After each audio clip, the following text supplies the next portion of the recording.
जीवन को जीने के लिए अनेक द्रव्यों की आवश्यकता होती है, लेकिन उन सभी द्रव्यों में अन्न को श्रेष्ठ कहा गया है। इसलिए अन्न की महत्ता को समझते हुए चरक संहिता के सूत्र स्थान में अन्नपान चतुष्क का वर्णन हमें मिलता है और इस अन्नपान चतुष्क के अंतर्गत 4 अध्यायों में आहार के विषय में ही विस्तार से बताया गया है।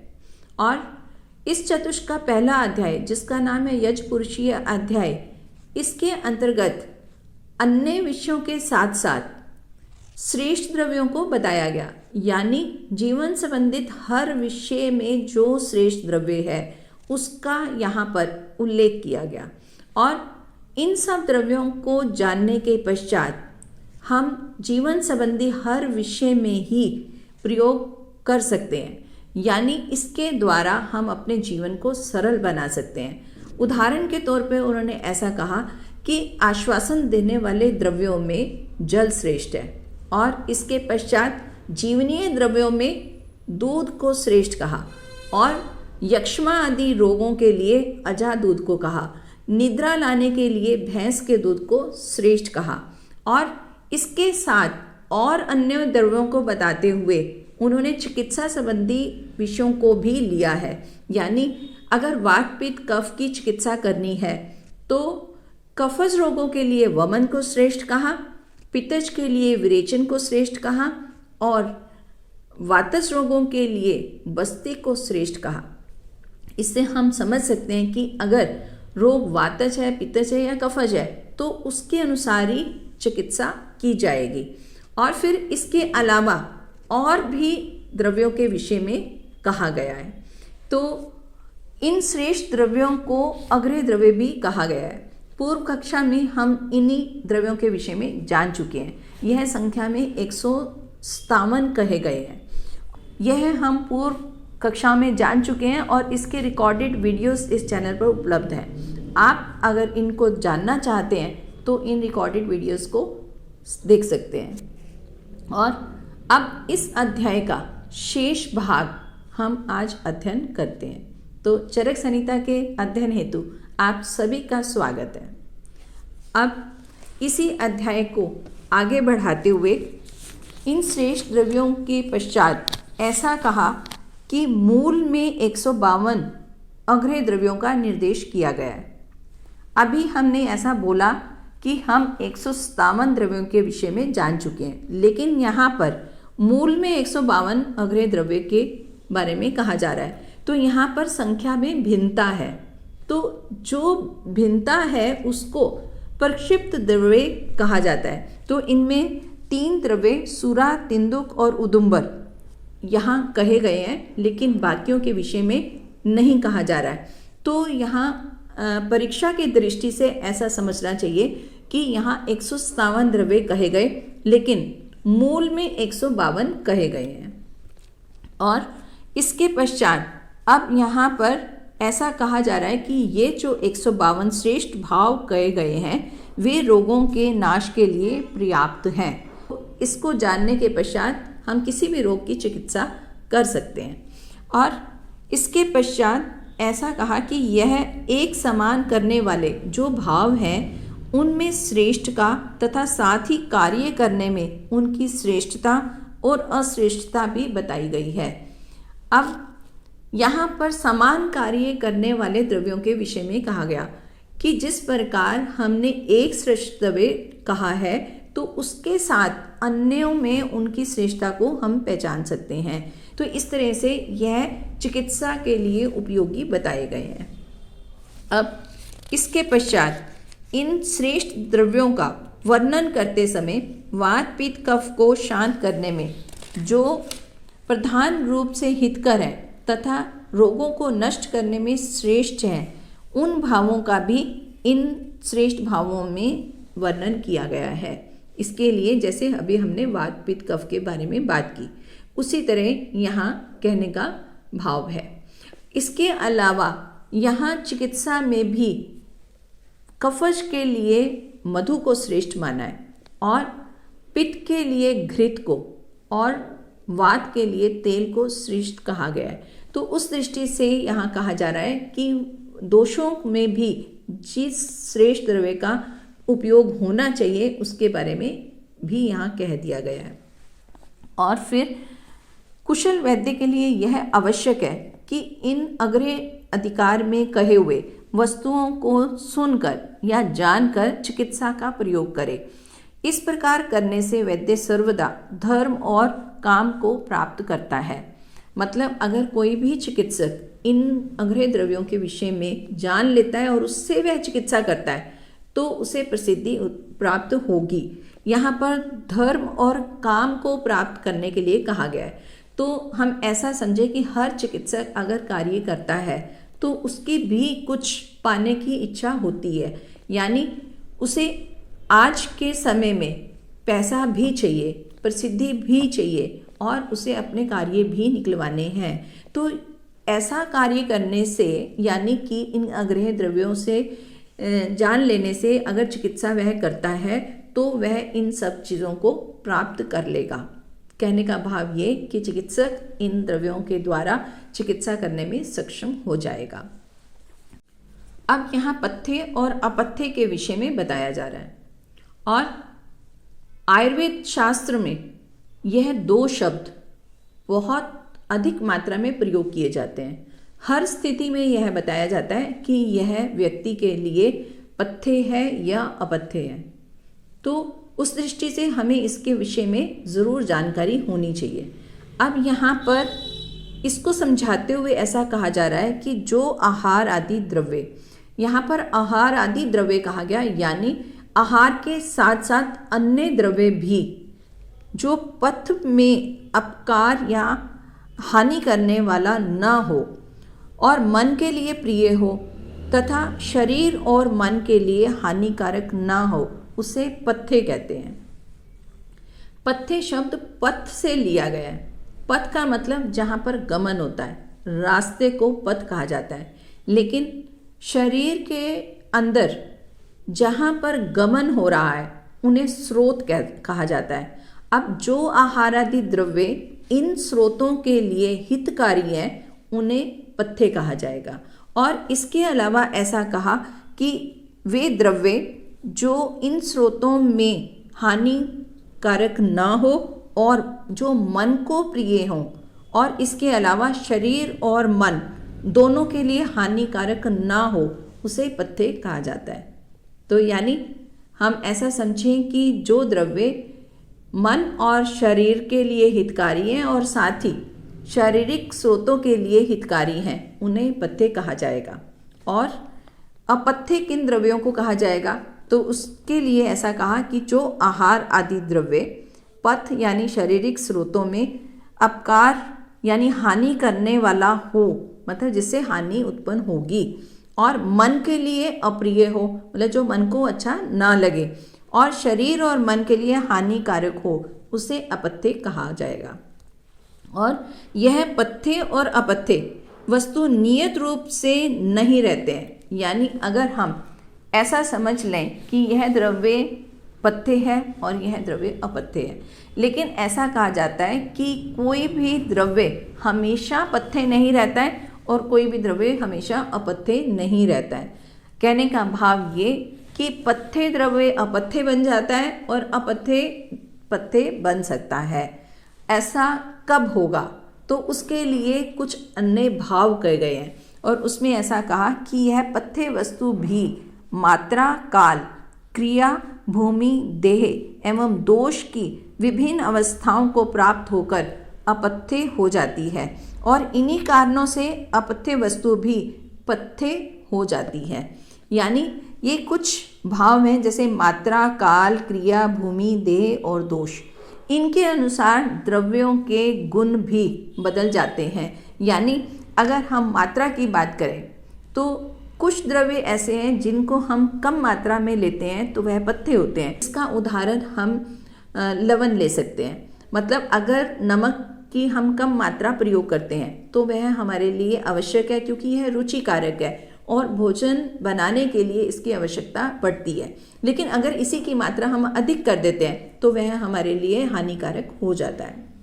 और इसी प्रकार काल के विषय में भी समझ सकते हैं कि अगर हम शरद ऋतु में ठंडे द्रव्यों का अधिक प्रयोग करते हैं तो वह हमारे लिए हानिकारक होगा। लेकिन और हम अगर ग्रीष्म ऋतु में इन द्रव्यों का प्रयोग करते हैं तो वह हमारे लिए पथ्य होगा, यानी वह हितकारी होगा। तो इस प्रकार हम अनेक अन्य उदाहरण भी ले सकते हैं। और इसके अलावा अब क्रिया के अनुसार भी ये स्थिति उत्पन्न होगी और भूमि के अनुसार भी, मतलब जहाँ पर रह रहे हैं उसके अनुसार भी यह पथ्य अपथ्य बन सकता है और अपथ्य पथ्य बन सकता है। और इसी प्रकार अब देह और दोष, देह का मतलब है हर व्यक्ति का शरीर की प्रकृति अलग अलग है, तो उसके अनुसार द्रव्य अपथ्य और अपथ्य हो सकते हैं। और फिर दोष के अनुसार भी ये स्थिति है कि वात पित्त कफ 3 दोष हैं, और अगर हम ये समझें कि इन तीनों दोषों से होने वाले रोग भी अलग अलग हैं, तो उसके अनुसार कोई भी द्रव्य पथ्य हो सकता है या अपथ्य हो सकता है, तो उसकी स्थिति बदल सकती है। अब इसको याद करने के लिए हम अपने विद्यार्थी जीवन में एक लाइन याद किया करते थे, वो थी कि माता काकी भूमि दे दो। यह सिर्फ याद करने का एक तरीका था। तो इसमें माँ काकी, तो माँ से मात्रा है, का से काल है और की से क्रिया है, और भूमि को भूमि ही कहा गया, और देह का देह मतलब दे दो, देह से लिया गया, और फिर दोष का दो किया। तो इस प्रकार ये याद करने के लिए एक लाइन बनाई हुई थी। और अब इसके आगे ऐसा कहा जा रहा है कि चिकित्सा में सफलता की कामना करने वाले चिकित्सकों के लिए उचित है कि जो स्वभावतः द्रव्यों के हितकर तथा अहितकर भाव बताए गए हैं और मात्रा आदि के अनुसार जो द्रव्यों के हितकर तथा अहितकर बताए गए हैं, उन दोनों की अपेक्षा कर अर्थात ज्ञान कर चिकित्सा कर में इनका प्रयोग करें। कहने का भाव ये हुआ कि प्रत्येक चिकित्सक को पहले तो द्रव्य के विषय में जानना है कि इस द्रव्य में हितकारी गुण कौन से हैं और अहितकारी गुण कौन से हैं, मतलब द्रव्य स्वभाव से ही कैसा है उसे जानना है। फिर दूसरी बात, मात्रा आदि से वह हितकारी है या नहीं है ऐसा भी जानना है कि प्रत्येक द्रव्य की जो मात्रा है या मात्रा आदि अन्य भाव हैं उनका प्रयोग कहाँ पर किस तरह से करना है। तो इन दोनों को जानकर ही चिकित्सा की जा सकती है। अब यह आहार के विषय में यहाँ पर कह दिया गया। अब यहाँ अध्याय के शेष भाग में आसव के विषय में कहा गया। जैसा कि हम जानते हैं कि इस अध्याय में अग्निवेश जी प्रश्न कर रहे हैं और भगवान आत्रेय उत्तर दे रहे हैं, और उसी क्रम को आगे बढ़ाते हुए यहाँ पर ऐसा कहा जा रहा है कि भगवान आत्रेय के वचनों को सुनकर अग्निवेश ने पुनः भगवान आत्रेय से कहा कि जो आपने संक्षेप में इन विषयों का निर्देश किया है उन सभी विषयों को हमने आपसे सुन लिया है। अब इस समय विस्तार पूर्वक आपसे उपदेश किए गए आसव द्रव्यों के निश्चित लक्षणों को सुनना चाहता हूँ। अग्निवेश जी कह रहे हैं कि जो आप श्रेष्ठ द्रव्य बता चुके हैं उनको हमने सुन लिया है, लेकिन उन द्रव्यों में जो आसव द्रव्य हैं हम उनके विषय में विस्तार से जानना चाहते हैं। और इसके उत्तर में भगवान आत्रेय ने कहा, हे अग्निवेश, धान्य, फल, मूल, सार, पुष्प, कांड, पत्र और छिलका ये 8 और शर्करा ये 9 द्रव्य आसव के मूल द्रव्य हैं। इन्हीं से आसवों का निर्माण किया जाता है। तो उत्तर में उन्होंने 9 द्रव्य बताए और फिर ऐसा कहा कि ये मूल द्रव्य हैं और इन्हीं से ही आसव बनाए जाते हैं, यानी ये आसव की 9 योनियां बताई गई हैं। और अब हमें ये जान लेना चाहिए कि आसव क्या है। आयुर्वेद में आसव और आरिष्ट इन दोनों का ही खूब प्रयोग किया जाता है। आज आसव और अरिष्ट का प्रयोग कम हो रहा है, बल्कि सिरप्स का प्रयोग ज़्यादा कर रहे हैं। हालांकि ये दोनों ही द्रव्य बिल्कुल अलग हैं।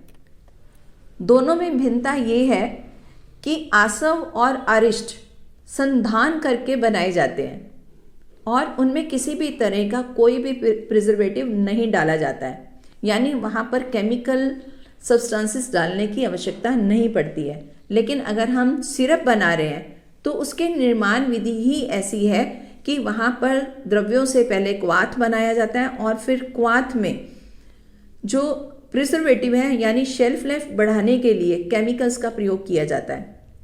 और आज यह जानने योग्य बात है कि यह प्रयोग किए गए जो केमिकल सब्सटेंसेस हैं ये स्वास्थ्य की दृष्टि से बहुत अच्छे नहीं हैं, और इनके प्रयोग करने के पश्चात भी ये सभी शेल्फ लाइफ को बहुत ज़्यादा बढ़ाने वाले नहीं हैं, यानी तब भी शेल्फ लाइफ कम ही रहती है। और आसव अरिष्ट जिस विधि के द्वारा बनाए जाते हैं उनसे उनकी शेल्फ लाइफ बहुत बढ़ जाती है, और ऐसा कहा जाता है कि आसव अरिष्ट जितने पुराने होते हैं उतने अधिक उपयोगी होते हैं। तो इस दृष्टि से आसव और अरिष्ट बहुत ही उपयोगी द्रव्य है, लेकिन यहाँ पर इनकी उपयोगिता निर्माण विधि पर बहुत निर्भर करती है।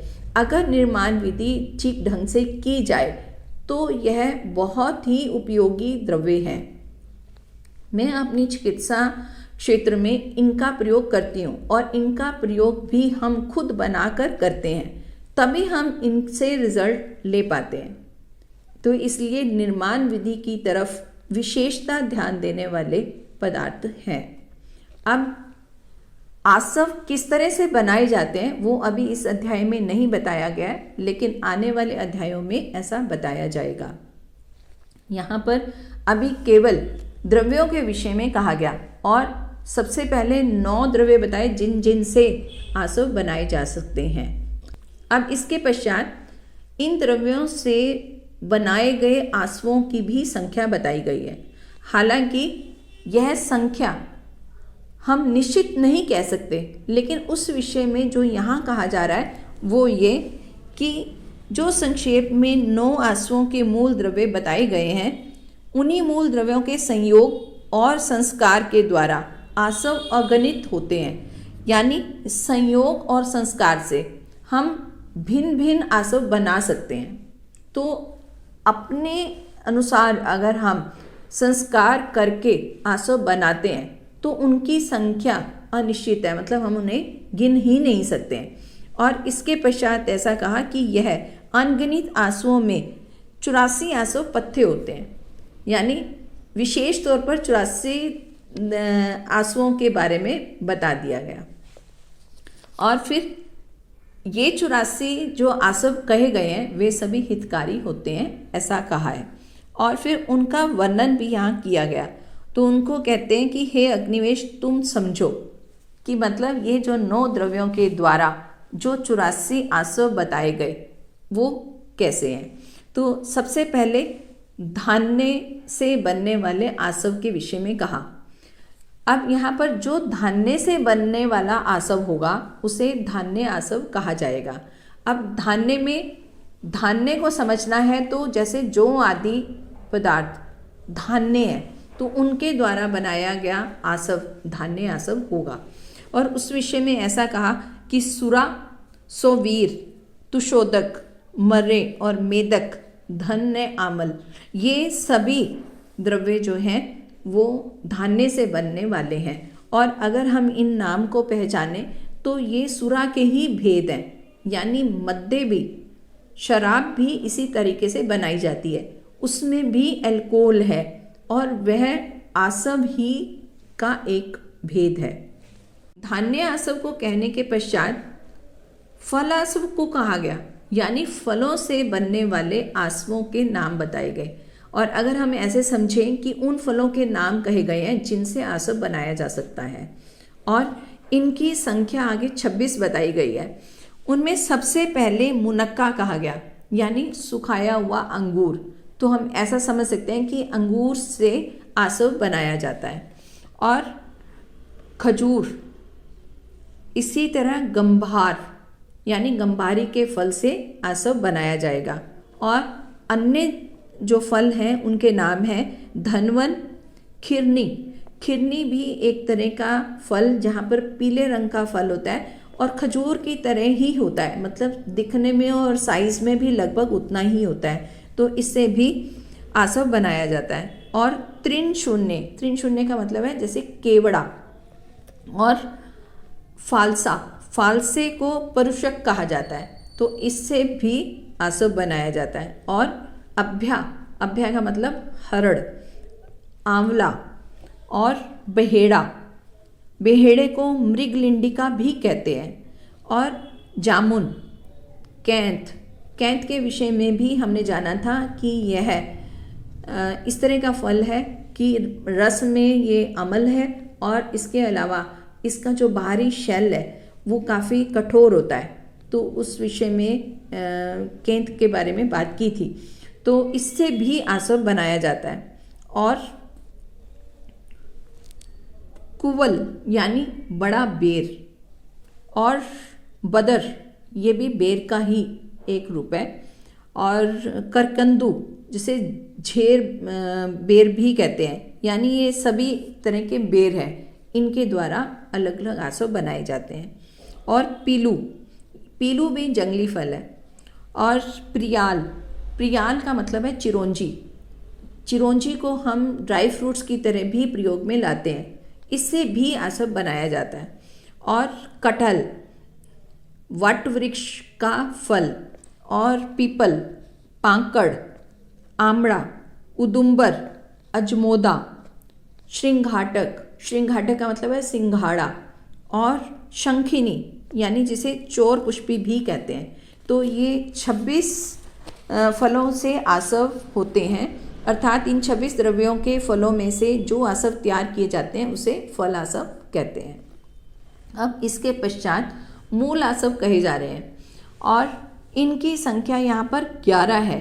तो जिन द्रव्यों के मूल से आसव बनाया जाता है वे द्रव्य हैं विधारी गंधा, जिसे सरीवन भी कहते हैं, असगंध मतलब अश्वगंधा, कृष्णगंधा जिसे सोहांजना या सहीजन कहा जाता है, और शतावर जिसे एस्पेरेगस कहते हैं, और काला निशोत, सफ़ेद निशोत, ये निशोत के दोनों भेद, इनसे भी आसव बनाया जाता है। और हम ये जान चुके हैं कि निशोत एक उत्तम विरेचक द्रव्य है, तो उससे बनाया गया आसव भी विरेचक कार्य के लिए प्रयोग किया जाता है।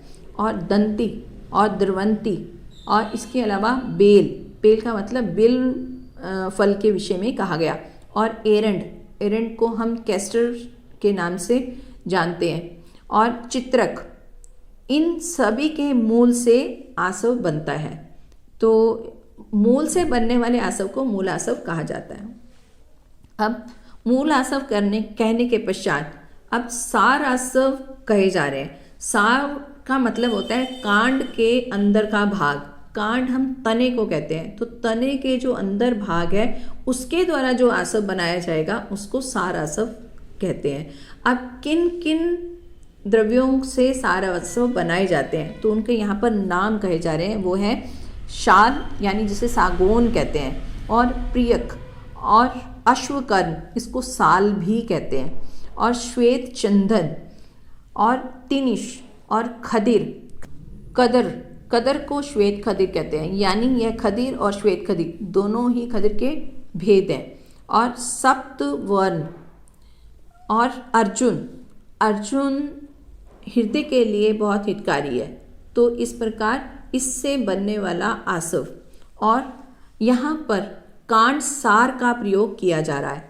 और इसके अलावा अगला असन का मतलब है विजय सार को मधुमेह के लिए प्रयोग किया जाता है। और आजकल तो विजय सार का एक गिलास, यानी ऐसा कहा जाता है कि इस लकड़ी के बनाए गए गिलास में अगर जल सेवन किया जाए तो वह मधुमेह के लिए बहुत हितकारी है। तो यहाँ उसी विजय सार के विषय में कहा जा रहा है कि उसके कांड सार से आसव बनाया जाता है। अब इसके अलावा अरिमेद को विट खदिर भी कहते हैं, तो ये भी खदिर का ही एक रूप हुआ। और इसके अलावा तिंदुक यानी इसके तेंदु भी कहते हैं। अब इसके अलावा जो अगला पौधा कहा जा रहा है वो है अपामार्ग। तो अपामार्ग को किन्ही भी बोलते हैं, चिड़चिड़ी भी कहते हैं। और इसके भी कांड सार से ही आसव बनाया जाता है। इसके पश्चात शमी, शुक्ति भी बेर का ही एक भेद है। और शीशप्पा मतलब जिसे शीशम कहते हैं, और शिरीष, शिरीष का भी वर्णन पीछे आया था। यह श्रेष्ठ विषनाशक है और उसके भी कांडसार से आसव बनाया जाएगा। और उसके पश्चात वंजल, धनन और मधुक, जिसे महुआ कहते हैं, इन सभी के सार से आसव बनाए जाएंगे और फिर सार से बनने वाले आसव को सार आसव कहा जाएगा। सार आसव बताने के पश्चात अब पुष्प आसव के बारे में बताया जा रहा है, यानी द्रव्यों के पुष्पों से जो आसव बनाए जाते हैं उनके नाम यहाँ पर कहे जा रहे हैं और वे हैं पद्म, उत्पल यानी नीलकमल, नलिन, कुमुद और सुगंधिक, पुंडरीक और शतकमल। पुंडरीक को श्वेत कमल भी कहते हैं और शतपत्र को लाल कमल भी कहते हैं, यानी यह कमल के फूलों से बनाया जाने वाला आसल है। तो ये अलग अलग फूल हैं, उन फूलों से जो आसव बनाया जाएगा उसे पुष्प आसव कहा जाएगा। अब पुष्प आसव में जो बाकी द्रव्य कहे जा रहे हैं वो है महुआ और प्रियंगु और धाय, इन सभी के फूलों का प्रयोग किया जाता है। जब हम आसव बनाते हैं तो उसमें धाय के फूल और महुए के फूलों का प्रयोग बहुत किया जाता है। तो ये दोनों भी पुष्प ही हैं। अब ये पुष्पों से सिर्फ अकेला आसव भी बनाया जाता है, जैसे धाय के फूलों से बना दिया या महुए के फूलों से बना दिया, लेकिन हम अन्य आसवों को भी जब बनाते हैं तो उसमें महुए के फूल या धाय के फूलों का प्रयोग करते हैं। तो यह संधान क्रिया करवाने में भी सहायक है। तो इस प्रकार यहाँ पर पुष्प से बनाए गए आसवों के नाम बताए गए और फिर उनकी संख्या 10 बताई गई, यानी 10 पुष्प आसव कहे गए हैं। अब इसके पश्चात कांडासव के बारे में कहा जा रहा है, यानी ऐसे द्रव्य जिनके कांड यानी तने को प्रयोग करके आसव बनाया जाता है और उनके नाम कहे गए ईख, कांडेशु, इक्षु बालिका और पुंडरुक। और अगर हम इन चारों को समझें तो ये चारों ही ईख के ही भेद है। तो इस प्रकार इनके से जो बनने वाले आसव हैं उनको हम कांड आसव कहेंगे। अब इसके पश्चात 2 और नाम लिए जा रहे हैं, उनके पत्तों से आसव बनाया जाता है और ये है पटोल और ताड़। और फिर इनके द्वारा बनाए गए आसव को पत्र आसव कहा गया। और पत्र आसव कहने के पश्चात अब छाल से बनाए जाने वाले आसव के विषय में कहा कि तिलवक, लोद्र, एलवा और करमुक, करमुक का मतलब होता है सुपारी, इन चारों की छाल से आसव बनाए जाते हैं और छाल से बनने वाले आसव को त्वग आसव कहा जाता है। त्वग का मतलब छाल ही होता है, तो इसलिए ये आसव त्वग आसव है।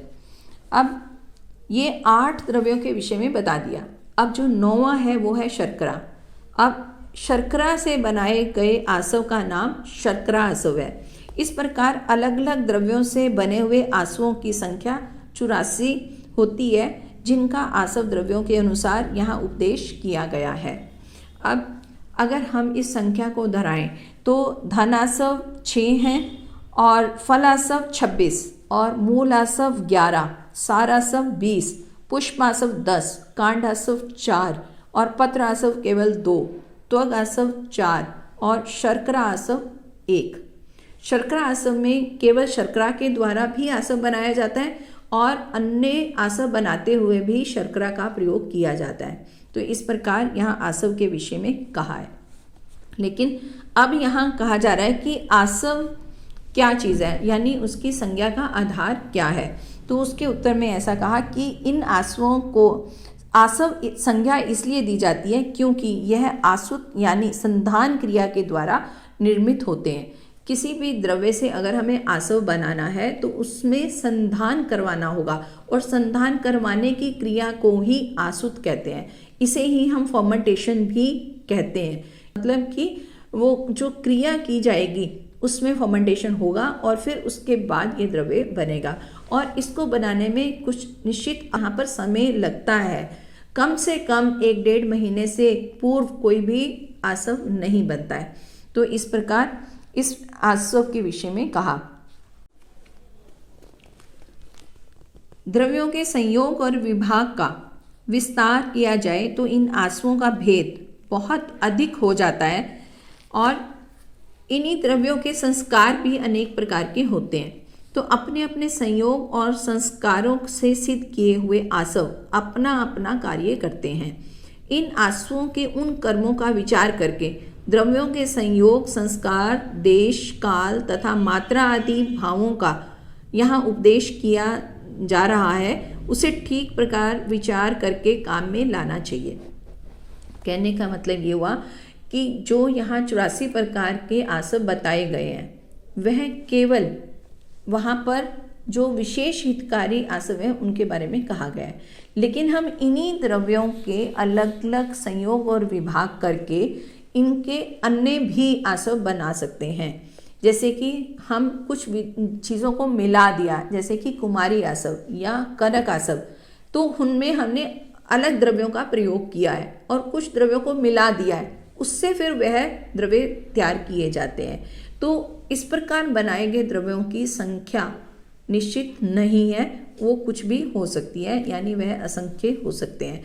और इस विषय में ऐसा कहा कि जिन द्रव्यों के द्वारा ये आसव बनाए जाते हैं उनके गुणों को जानकर और फिर मात्रा, देश, काल आदि को समझकर उनके प्रयोग करने से हम उपयोगिता को सिद्ध कर सकते हैं। जिस प्रकार अगर हम ऐसा समझें कि कुमारी आसव, तो कुमारी आसव में कुमारी का अधिक प्रयोग किया जाता है और कुमारी द्रव्य का जिन जिन रोगों में अधिक उपयोगिता है वहाँ पर इसका प्रयोग किया जाएगा। लेकिन अगर हम पुनर्नवा आसव की बात करते हैं, तो जो पुनर्नवा द्रव्य के गुण है और वह जिस रोग में उपयोगी अधिक है वहाँ पर पुनर्नवा आसव का प्रयोग किया जाएगा। इसी प्रकार हम कनक आसव की बात करते हैं। कनक हम धतूरे को कहते हैं, तो धतूरे से बनाया गया जो आसव है उसे कनक आसव कहा जाएगा। और कनक आसव में केवल धतूरे का प्रयोग नहीं किया जा रहा है, बल्कि अन्य द्रव्यों का भी प्रयोग किया जा रहा है, लेकिन मुख्य द्रव्य कनक है यानी धतूरा है। अब उसका जो गुण है, यानी इसका प्रयोग किन किन रोगों में किया जा सकता है, उसको जानने के बाद और फिर मात्रा आदि को जानकर इसका प्रयोग कर सकते हैं। तो उसी तरह से ही हम उसकी उपयोगिता को जानेंगे, यहाँ ऐसा कहा जा रहा है। और आसव के गुण बता रहे हैं कि यह मन, शरीर और अग्नि के बल को बढ़ाने वाले और अनिद्रा, शोक और अरुचि को नष्ट करने वाले और मन को प्रसन्न करने वाले 84 उत्तम आसवों का वर्णन यहाँ किया गया है।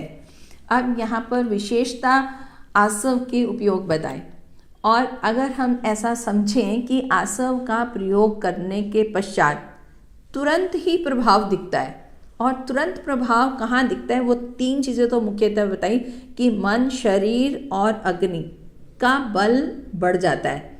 तो इसी कारण से ही ऐसा कहते हैं कि युद्ध में जाने वाले सैनिकों को आसव और अरिष्ट यानी मद्दे का प्रयोग करवाया जाता है, क्योंकि इससे वह मानसिक तौर पर भी सुदृढ़ होता है और फिर उसमें शारीरिक बल भी आता है।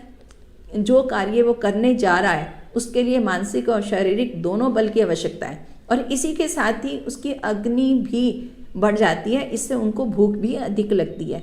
तो यह स्थिति आसव से मिलने वाले हैं, यानी तुरंत ही यह प्रभाव दिखता है।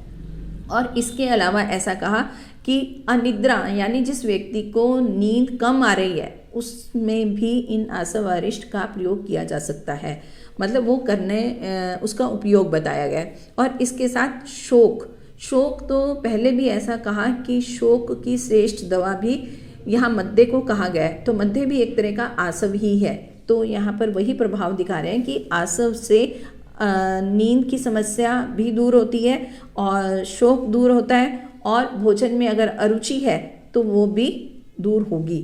तो यह इनके गुण बताए, और साथ में मन को प्रसन्न करने में भी यह द्रव्य लाभदायक हैं। तो मन को प्रसन्न करने के लिए भी श्रेष्ठ द्रव्य मद्दे को कहा गया था, और मद्दे फिर एक तरह का आसव।